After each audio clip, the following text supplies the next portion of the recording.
Hi guys, good evening. So, ano lang pala tayo ngayon, mag-a-update tayo, market update. So, iikutan na rin natin yung mga iba pang pair kasi baka meron din tayong mahanap na mga uh, setup this week. Okay? So, first, ano muna tayo dito? Kay Dixie. So, Dixie muna tayo guys. So, first, update muna tayo kay Dixie. So, ngayon, higher time frame, si Dixie ngayon ay sa area of alignment natin, nagkaroon na siya na breakdown. Ayan, kung makikita natin, meron na siyang pinapakita dito, hindi niya na ni-respect yung area of alignment natin. So, kung lalagyan natin to, ito, yung third touch niya, and ito yung ngayon, nagkakaroon na ng breakdown. Okay? So, kung i-zoom in natin yan sa lower time frame, ito yung area of alignment. Ayan. Edit lang natin. Ano yung area of alignment? Tapos, nagkaroon ng impulsive dito sa 4-hour time frame. Ayan. Bearish candle.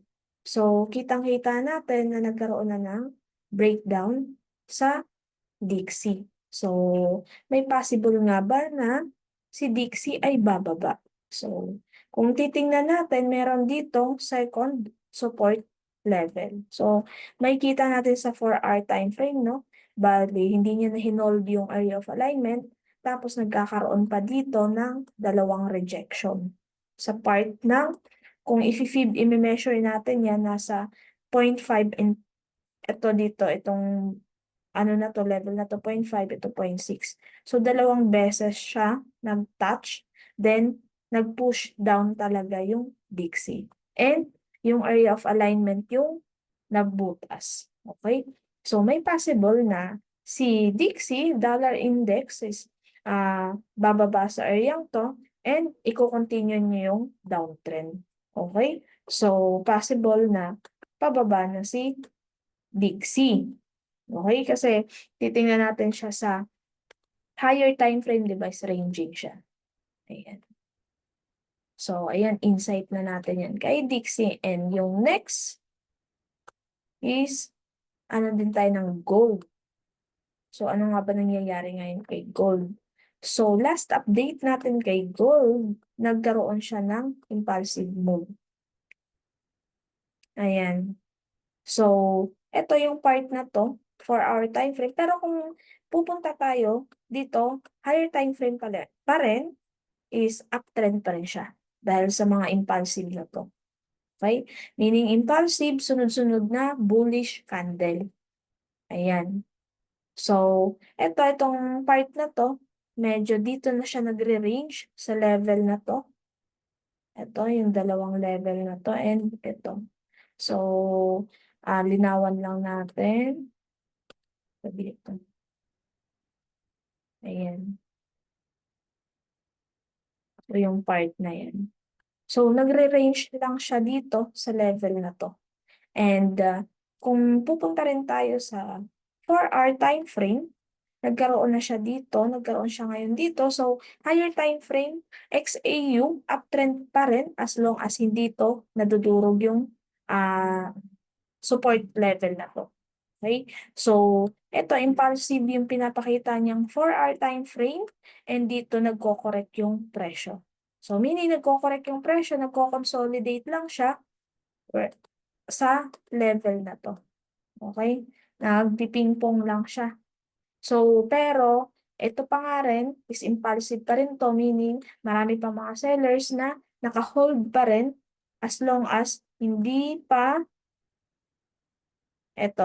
nagiging malinaw yan. Kasi, nakakonsider pa rin natin yan na nilalaro lang tong level na nagko-consolidate lang siya. Okay?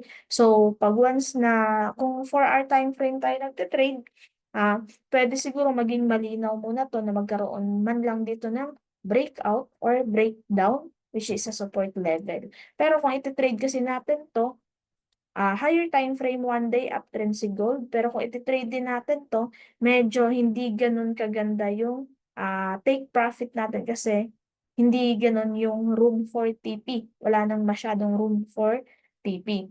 So, pwede siguro possible kung naglo-lower time frame, 15 minutes, 5 minutes, or 30 minutes, pwede siya, kaya siya. So, dito siguro, ngayon, nakatingin lang ako dito sa impulsive. So, pwede siguro na dito sa part na to, pwede mag-abang-abang dito ng sell opportunity pag once na sa lower time frame, merong mga rejection. Okay? Para ma-maximize din yun and ma-manage yung risk management. So, next insight natin is Euro USD. So, punta naman tayo sa major. Okay? So, meron akong mga na-check kanina and inaabangan ko na lang din. Naikutan ko siya para saglitan lang. So, ito. Euro USD. So, dito sa Euro USD naman, 4-hour time frame. 4-hour time frame, kung titingnan natin yung part na to, zoom in natin. So, meron tayong uptrend. Guys, 4-hour time frame to Pero kung titingnan natin siya, sa higher time frame, nagko-consolidate lang siya. Makikita natin. Nagko-consolidate si Euro USD sa part na to, yung downtrend. Meaning, na siya, nagre-reverse na, nag-iiba na ng direction. So, sa part na to, uptrend na siya. Pero, sa part din na to, nagkaroon ng consolidation. So, medyo dito lang naglalaro sa level na to. Ngayon, si Euro USD. So, kung higher time frame yung titingnan natin, siguro ito na lang yung mga tatimingan na level. Support and resistance level para ma-manage yung risk. Pero kung bababa naman tayo ng time frame, sa 4-hour time frame, nagkaroon siya ng higher high. So, ngayon, nag-uptrend yung Euro USD. Pero sa part din na to, nagpipingpong lang yung presyo. Meaning, nagko-consolidate lang siya kung nasan yung support and resistance level. And ngayon, yung yung Euro USD ngayon is nasa resistance level siya. So, may possible ba na i-reject? Pero careful lang tayo dito kasi nga, may ginawa nga sa 4-hour time frame na uptrend. So, meaning, kung yung ranging lalaroin, mas safe yung ranging. Meaning, ranging tawag dyan. Meaning, pag ganyan lang yung nangyayari, siguro, kung uptrend, kung susundan natin yung trend direction talaga, is pwede, possible, kung lalaroin natin si ranging dito sa part na to. Kung bababa ulit siya. Kasi bakit? Kasi uptrend nga sa 4-hour. Okay? Kung nasa trend direction tayo sumusunod. Okay? Para safe. And may possible kasi na magkaroon din ng breakout to. Okay? Paano magkaroon ulit ng breakout? Kasi nga, si Dixie nga, di ba, is nagda-downtrend. So, may possible talaga na si Euro USD magkaroon ng breakout. Okay? Kasi humihina na yung dollar index. Nag-create na siya ng lower low. Okay? So, next is, hindi ko na iikutan lahat, guys. Meron akong trade, meron akong dito. Meron akong trade dito sa USD CAD. Bakit ko siya trade? Dahil sa kadahilan ng, dito sa part na to, makikita natin ang daming hinuhold niya talaga yung level na to. Okay? Ito kung makikita natin, grabe yung touch niya dito. Nagkaroon ng impulsive dito sa part na to. Ito. Pero yun nga, nagpipingpong siya sa part na to. Ayan. So, nilalaro ko lang kasi USD CAD, di ba yung USD is, nag-ano siya, di ba? Bumababa yung mababa si dollar index. So, siguro, hindi natin alam, baka hindi niya na-hold yung part na to. Kasi masyado ng, kumbaga, gamit na tong support na to. Ilang beses na niya to binabaan. And dito, inakyatan niya ng paulit-ulit, nagkaroon ng breakout. Pero sa level din na to, bumabalik pa rin talaga siya. So, pwedeng hindi rin ganun ka sobrang safe. Pero, as long as, yun nga, trinade ko pa rin siya kasi kinonsider ko siya as ranging and yun, risk management lang din sa part niya. So, titingnan natin kung the next update kung TP ba siya or SL. Okay? So, hinuhold lang niya yung level kasi na to. Kaya, trinade ko siya. Trinade ko siya ng long. So, running trade natin yan ngayon. Ang ano ko dito is, possible kung babalik siguro dito sa level na to, pwede ko itong laruin kasi range. Pwede ko siya laruin as sell.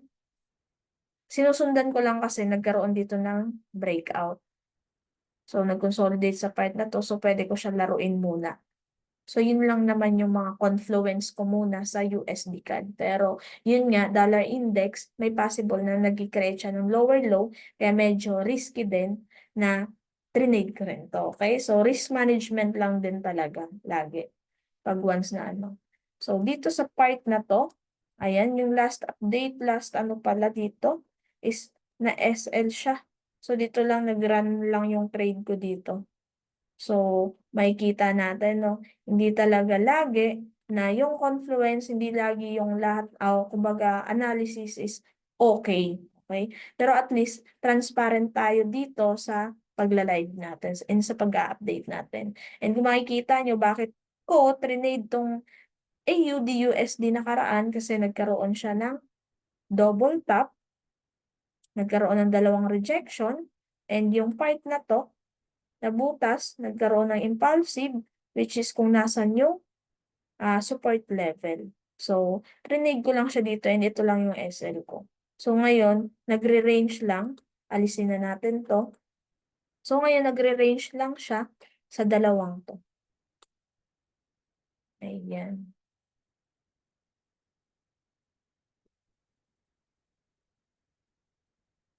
Ayan. So, malalaman natin yan kung i-continue niya ba kasi nga ang USD nga, dollar index nga is gumagawa nga siya ng lower low. So, may possible talaga na pwedeng magkaroon ng breakout, which is kung nasan yung resistance level. Pero siguro kung bababa pa siya sa level na to, pwede ko siyang abangan para iibahin ko na hindi na sell bias ko dito, kundi magbabay na ako. And kung makikita naman din natin, nagki-create naman din talaga siya ng higher high. Ayan, uptrend. Ito may part lang dito na nagkaroon ng nagko-consolidate lang yung presyo dito. Nagpipingpong lang. Pero kung titingnan naman din natin dito, sa ano niya, history niya, is uptrend talaga siya. Okay? So, next, siguro mag-aano ako dito as buy pag once na kung pagbibigyan pa ako, bibigyan pa tayo ng market na bumaba siya sa level na to. So, pwede na ako dito mag-abang ng buy. So, ito naman, GBP USD, yun nga, USD is magkakaroon ng lower low. So, ito impulsive, uptrend si GBP USD. So, nasa 4-hour time frame tayo guys ha. And dito lang nag-consolidate. So, may possible na ito din si GBP USD is magkaroon siya ng breakout sa part na to. So, pwede na siya mag-create ng higher high.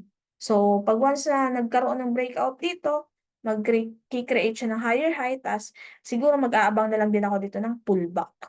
Pag once na, kasi masyado na hindi na natin pwedeng habulin siya. Siguro kung bababa pa naman siya sa level na to, pwede ko pang i-trade siya as buy. Pero yun na nga, parang may possible na magkakaroon siya ng breakout. Okay? Kasi sa part din na to, uptrend talaga siya.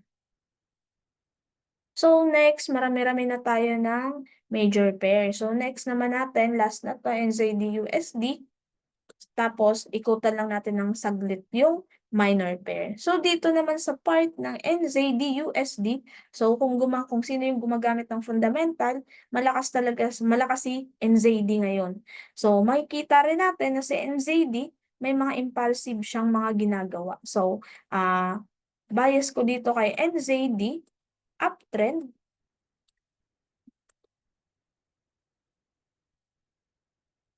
impulsive, Tapos,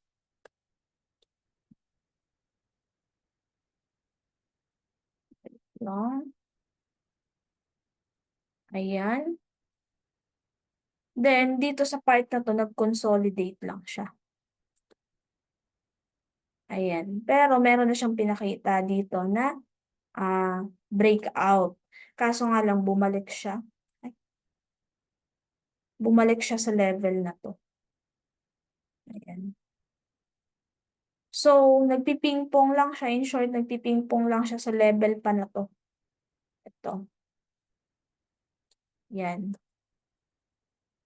So, nag-aabang naman malakas yung NZD. So, possible pag once naman din na magkaroon siya ng breakout dito, maging malinaw to na nagkaroon ng breakout. So, mag-aabang na lang din ako ng magkakaroon niya ng breakout sa level na to. Aabang na lang din ako ng pullback. Pwedeng sa level na to or dito sa level na to. Okay? So, ayan, ikutan naman din natin yung minor pairs. So, minor pairs. NZD, JPY. May mga nakita ako kanina dito na good to trade. Ito, NZD, JPY. Medyo masyado na. Sobrang taas na. So, may possible talaga na magpo-pullback muna siya, magko-correct muna siya. Pwedeng dito sa level na to. And dito siguro out muna ako kay NZD, JPY. Ito naman, makikita natin to, si GBP/CHF, makikita natin sa higher time frame, downtrend talaga siya. Which is hindi ko nakita itong nakaraan. Ang ganda ng pullback niya. Nag-pullback siya. We're in sa level na nilagay ko. Ito. So, hindi ko na nakita. And ganina ko lang na ulit-ulit pag-check. So, maganda to. Downtrend pa rin. Bias ko kay GBP/CHF, lalo na nagpakita din siya sa 1 week ng rejection kung nasan yung resistance level. Ayun. Karoon ng breakout. Dito nag-pullback sa level na to. So, maganda talagang kung nagsiswing trade kayo, so pwede pa siya. Hindi pa siya ganun ka sobrang hindi pa ganun ka sobrang late kung swing trader. Kaso nga lang, kung hindi naman kasaktuhan yung capital and medyo nagde-day trade lang, siguro mag-aabang lang muna ng pullback. Pwedeng pullback, pwedeng mag-create ng next nitong i-create, pwedeng mag-create ng lower. Ito, 2 beses yung rejection sa level na to. So, dito, ang inaabangan ko dito, pwede siyang mag-create ng lower low. Then, pwede na ako mag-in as sell. Kasi bias ko kay GBP/CHF is short, sell. So, mag-aabang ako dito ng sell opportunity. So, NZD CAD. Ito naman sa NZD CAD, nagkaroon ng breakout. Pero hindi pa ganun ka sobrang linis. Kaso nga lang, clear naman na si NZD CAD is uptrend. Ayan. I-create siya ng ayan, level na to. Higher high. Higher high and lower high. So, kung maging malinaw sa kanya na magkaroon ng breakout dito, siguro mag-aabang na lang din ulit ako ng pullback. Kasi malakas this week si NZD CAD.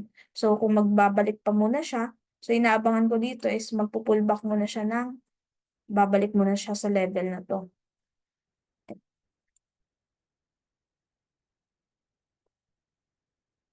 Ito. Inaabangan ko dito. Kahit ito. Pwede na. Or ito. So, mag-aabang ako ng mga rejection dyan para pwede akong mag-long. Kasi, yun nga, NZD CAD is uptrend. So, ito naman, CAD/CHF. CAD/CHF, medyo nagre-range siya. Laki ng range niya. 4-hour time frame to. Pero dito is uptrend pa rin siya. Nag-re-range lang dito sa level na to. So, siguro mag-aabang ako dito kasi dito sa part na to, grabe yung rejection niya. Ayan. So, may possible na itong support na to, pwede niyang i-reject. Pero mag-aabang ako dito kung sa lower time frame, magbibigay siya dito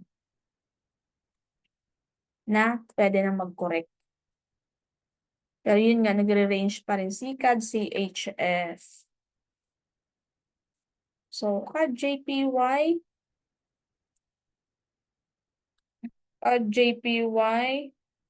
medyo choppy.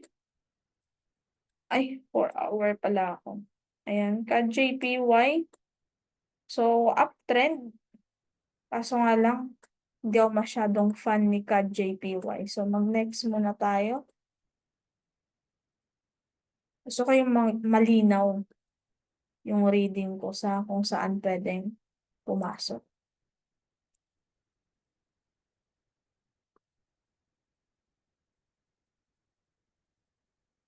Ayan. Level na to, 2 beses nag-reject. So, pwedeng possible na bumalik dito. Pero makikita naman din natin, uptrend talaga siya. So, siguro mag-aabang ako dito ng rejection ulit sa level wherein nasan yung support level.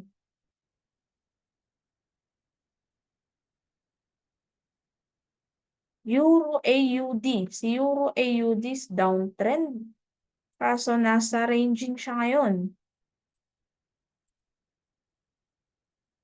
Nag-higher time frame tayo. Ayan, nag-create na dito. So, ayan, nag-pullback siya sa level na to. Pwede pang bumalik ulit siya. Ito nag-range, haba ng ranging dito. So, pwede siguro, possible target level niya is ito. Pag once na madurog tong level na to. Time frame. Ito, may ginawa siyang ranging dito eh. Ayan. So, siguro kung magre-reject, kung aakyat siya sa level na to, siguro mag-aabang ako ng sell opportunity. Tapos, target ko lang is ito. Yung level lang na to. Kasi nilalaro niya to eh. So, yun lang yung update ko ngayon. And yun lang yung mga napili ko na isi-share. Ay, meron pa pala. Last na. Euro GBP. So, Euro GBP. Ito. Euro GBP. Bali, ang laking ano niya. Laking ranging. So, ilang beses niya na-reject tong part na to. 1, 2, 3, 4, 5. Pang-5 yung rejection. So, may possible na kung i-reject niya pa tong area to, puro target level lang. Pwedeng 1:2. Pwedeng pag naka-timing ako dito. So, tina-timingan ko na lang to. Ganyan lang yung SL ko. So, 1:2. Ayan, yan lang yung target ko. Dahil sa kadahilan ng ang laking ranging niya, hindi lang beses siya nag-reject dito. Kaso nga lang masyado ng gamit. Pero kung makikita kasi natin, medyo risky din siya sa part na to. Nagkaroon ng uptrend. Ito. So, sa akin siguro hindi muna. Hindi ko muna i-trade to. So, dito, karoon ng downtrend, pullback. Tapos dito na nag-range level na to. So, pwedeng may possible talaga na durugin niya to. Kasi sobrang ilang beses niya nang binalikan. So, pwedeng hindi niya na i-hold. So, out muna ako dito. Yan. So, yun lang yung update ko for tonight. So, thank you for watching, and bago pala mag-end tayo, ini-invite ko kayo sa June 15. June 15, magkakaroon ng event si PIP. Okay? So, meron tayong community, ang pangalan niya is Pinoy's in Profit. So, in case na gusto nyong ma-meet kami or mag-deep pa kayo about sa technical analysis, so pwede kayong mag-comment down kung gusto nyong umattend. Okay? So, free lang naman yun, free seminar, free event lang yun. So, para, kumbaga, ma-meet nyo rin kami. So, ayan, free event lang yun. So, pwede kayong mag-comment kung saan nyo nakita tong live na to. So, thank you for watching. Bye-bye!